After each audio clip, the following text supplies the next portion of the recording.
Star India news मराठीमध्ये आपले स्वागत आहे। अंकिता कांबळे, प्रतिनिधी, कवठे महाकाळ।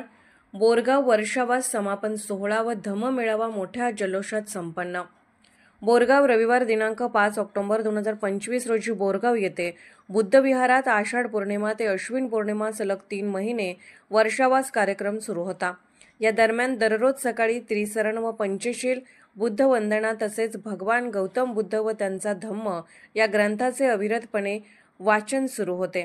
या वर्षावासाचा सांगता समारंभ व धम्म मेळावा सांगली जिल्ह्यातील बुद्ध अनुयायींच्या उपस्थितीत संपन्न झाला।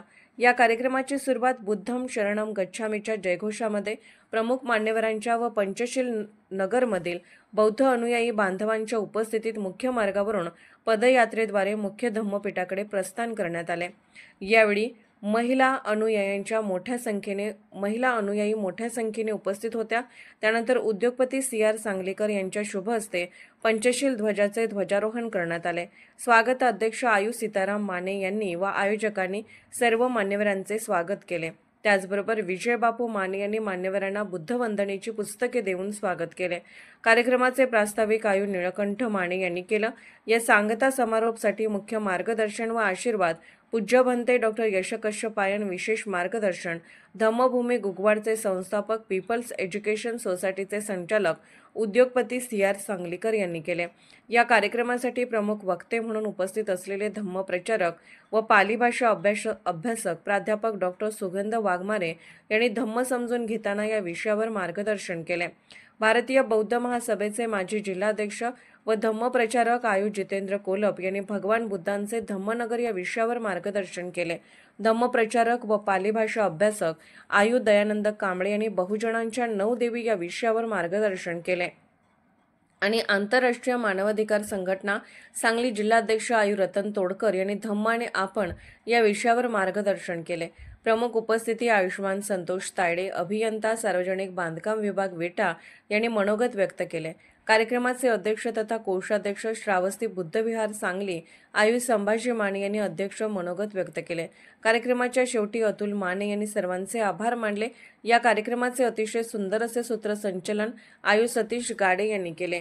अशा रीतीने हा धम्म मेळावा उत्साहात आनंदात यशस्वीरित्या संपन्न झाला। या कार्यक्रमासाठी सांगली जिल्ह्यातील राजकीय सामाजिक चळवळीमध्ये तसेच धम्म चळवळीमध्ये सक्रिय असणारे सर्व पदाधिकारी कार्यकर्ते उपस्थित होते। बुद्ध, शिव, फुले, शाहू, आंबेडकरी विचारधारेच्या पुस्तकांचा स्टॉल यावेळी सर्वांचे लक्ष वेधून घेत होता। बऱ्याच जणांनी पुस्तकांची मोठ्या प्रमाणात खरेदी केली। आलेले सर्व प्रमुख पाहुणे व बौद्ध अनुयायांनी धम्म भोजन केले। कार्यक्रमात युवक व महिला अनुयायी वर्गाची उपस्थिती लक्षणीय होती। शेवटी जय भीमच्या घोषणा देत कार्यक्रमाची सांगता करण्यात आली। स्टार इंडिया न्यूज मराठी मुख्य संपादक प्रकाश लोंढे। स्टार इंडिया न्यूज मराठीला सबस्क्राइब करा, लाईक करा, शेअर करा व कमेंट करा। बाबासाहेब आंबेडकरांचा नमो तस् माझ्यासोबत म्हणत जा। नमो तस् भगवतो सम्मा सम्बुद्धस्स। नमो तस् भगवतो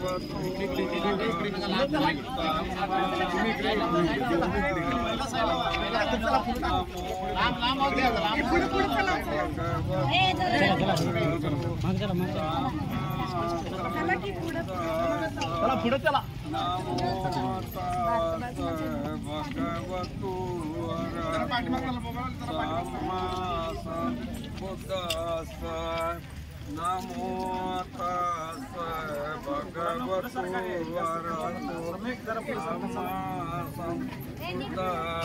म्हणत चला। तुम्ही काही म्हणत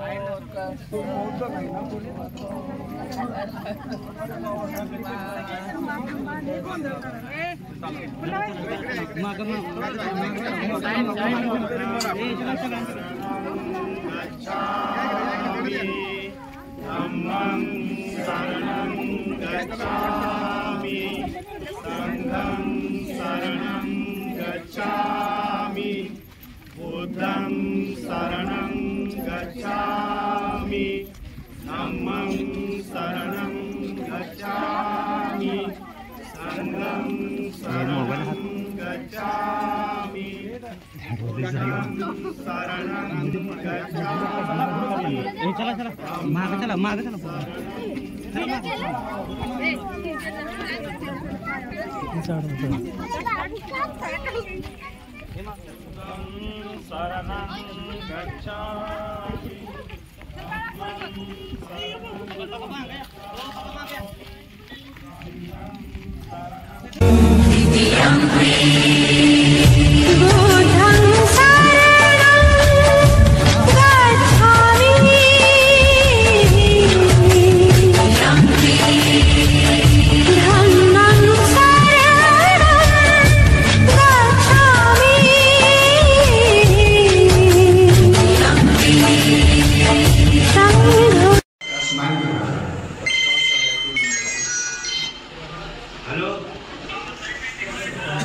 धर्माच्या बाबतीमध्ये नागपूरकर पेक्षा आम्ही थोडं वरचढच आहे. ते तुमच्या भरोश्यावर बोललोय, पण आता 3 महिने वर्षावास करताय, सगळं ऐकायला बरं वाटलं, सगळं ठीक आहे कोळप सर, पण किती लोकांच्या घर फिरलाय तुम्ही? का फक्त विहारात आले का घरोघरी गेलाय? जे 3 महिने इथं वर्षावासाला येत होते त्यांच्या घरातली पोझिशन बघा काय आहे. पुरुषांचे करा आणि तुमचे काही वेगळा करा. तर काय नाव ठेवा तुम्हाला, काय म्हणावं, काय करतच नाही. एक कुठल्या दिवशी करा. तुम्हाला कोणी जबरदस्ती केला नाही की बाबासाहेबांना स्वीकारा, कोणी जबरदस्ती करणार नाही, धम्म स्वीकारा. बाबासाहेब ज्या जातीत जन्माला आले त्या जातीत जन्मला म्हणून तुम्ही बाबासाहेबांचा वारसा होऊ शकत नाही. तुम्हाला जर बाबासाहेबांचा वारसा सांगायचा असेल तर बाबासाहेबांनी ज्या वाटेने चाललेले आहेत त्या वाटेने हे केलेले आहे ते धम्म स्वीकारा. धम्म जर स्वीकारला असेल तर कुठल्याही गोष्टीला कारण नाही. तर ते करता का तुम्ही? समाजात बाहेरचे समाज सांगत नाही तुझ्या घरी पाळा. म्हणजे तुम्ही तुमच्या मुलाबाळांना काय संस्कार करणार आहे? तुमच्या पोटी जन्माला आलेली बाळ, जो आलेला येणारा बाळ आहे त्या बाळाला काय सांगणार आहे तुम्ही? महार आहे की बौद्ध आहे? तुम्ही महार म्हणून जन्माला मला माहिती नाही ना, पण तुम्हाला होणारे अपत्य पण तुम्हाला जर महार म्हणून जन्माला असेल, जन्माला येणार असेल, मग तुमचे 3 महिन्याच्या वर्षावासाचा काही अर्थ नाही. आणि जे बिचारे 4 पुढे जाऊन करतात ना त्यांच्या तुम्ही काय म्हणा केसाने गळा कापता. बरोबर आहे? काही लोक प्रयत्नवादी आहेत, तुम्ही प्रयत्न सोडू नका. ह्यांच्या भरोश्यावरती काही करायला जाऊ नका. सगळेच माझ्या म्हणायचं आणि इलेक्शन मध्ये गेल्यावर का माझा डिपॉझिट जप्त होतोय. दयानंद, तुम्हाला माझं एक विनंती आहे की थोडे डोस एकदम देऊ नका, हळूहळू डोस द्या, म्हणजे थोडीशी ते पचायला वगैरे त्याला चांगलं होईल. जास्त डोस दिला की ते डोक्यावरच जाईल, मग काय होतं ते नाही आणि हे नाही ना, घर का ना गाठ होऊन जाऊ आपण. ठीक आहे का नाही? चांगलं काम करता होतो काय मला, पण थोडे जास्त देऊ नका, थोडे डोस द्या. आणि आणखीन एक 2-4 कार्यक्रम म्हणजे धम्माचीच आहे. मी दर शनिवार रविवारी येऊन मी धम्मासाठी कुठे असेल तिथे जातो. बोलवलं तरी जातो, नाही बोलवलं तरी जातो. फक्त आता एक नवीन केला, मी प्रत्येक 5-5 घर फिरून बघत असतो कुठे काय आहे. तुम्ही बोलतो काय झालं, पहिल्यांदा बोलवलं तुम्ही तुमच्या काय घरी जाणार नाही, काळजी करू नका आणि घाबरू पण नका. बरोबर की नाही? घाबरू नका. न सांगताच येईल एकदा कुणाच्या निमित्त त्यावेळेस बघेन, मग तुमचं सगळे पोस्टमॉर्टम करू आपण, कुणाच्या घरात काय कसा वगैरे वगैरे. आपण सुधारलं पाहिजे. आपणच आपलं खोटं राहिलो, आपणच आपलं फसवून राहिलो, काय उपयोग आहे त्याचा?